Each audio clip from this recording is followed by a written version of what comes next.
bring Cassie back home or bring Cassie back in the country. Yan ang panawagan ni Senator Risa Hontiveros, mga kababayan. Dahil alam naman po natin na isa si Senator Risa Hontiveros sa kumastigo rito sa babaitang ito na kasalukuyang nagtatago na dahil meron ng warrant of arrest, di ba?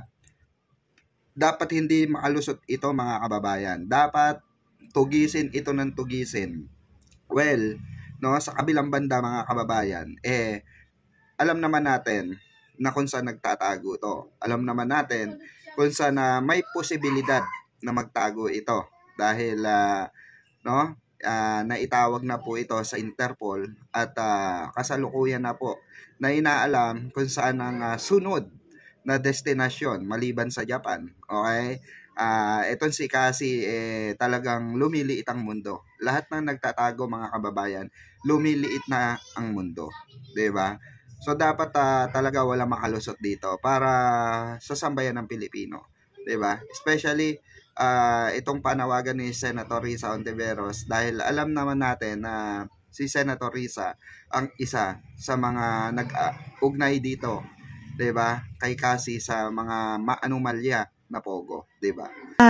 Si Cassandra Leong po ba under detention pa rin ba siya ngayon, Mr. Chair? Ngayon po si Cassandra Leong naka-release ho siya, no? So hindi siya Paano po nangyari 'yon, Mr. Chair? Mr. President, actually nagulat rin ako.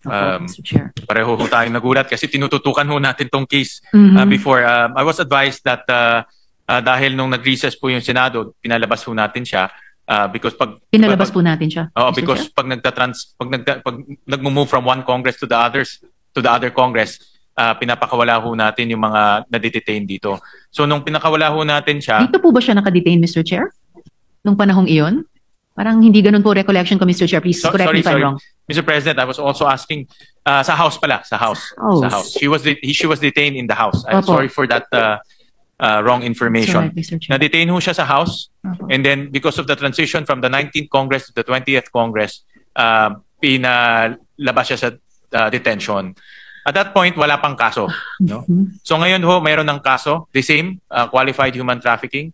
Unfortunately, because nung nakalabas siya, tsaka lang na-filing kaso, at large siya ngayon. No? Wow. Mr. President. So meron na siyang kaso ho sa RTC Branch 157 of Pasig. Ito po yung human trafficking case involving the Lucky South 99 compound in Porac. Opo.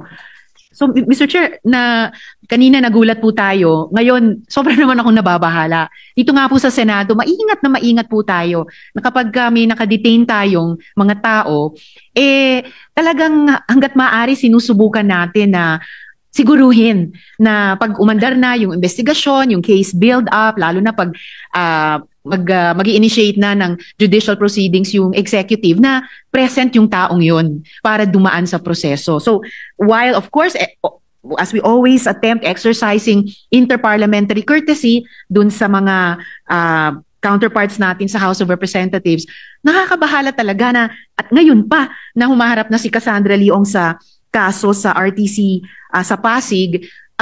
So, paano na po magiging katulad ba sa sitwasyon ng gobyerno kay Harry Roque na hindi present yung tao para humarap sa proseso? Paano pong mangyayari ngayon, Mr. Chair, kay Cassandra Leong?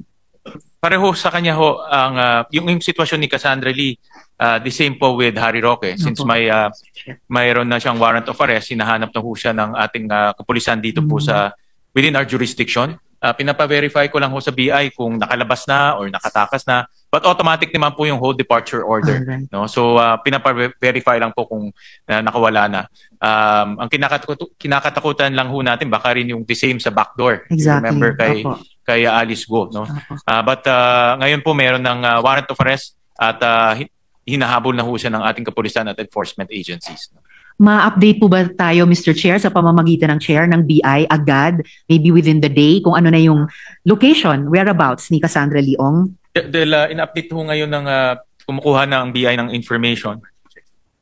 And bibigyan ho tayo ng extensive report rin on the Lucky South 99 issue kay Cassandra Lee, kay Harry Roque, and all of that. No? But they're verifying it right now. Salamat, Mr. Chair. At mabuti may automatic na hold departure order na. Kasi baka mamaya mag-reunite lang si Cassandra Leong sa ninong niya na inimbestiga din natin dati at mag-disappear na sila sa face of the earth, at least dito sa Pilipinas. Napakahirap naman pong ganong sitwasyon din, Mr. Chair.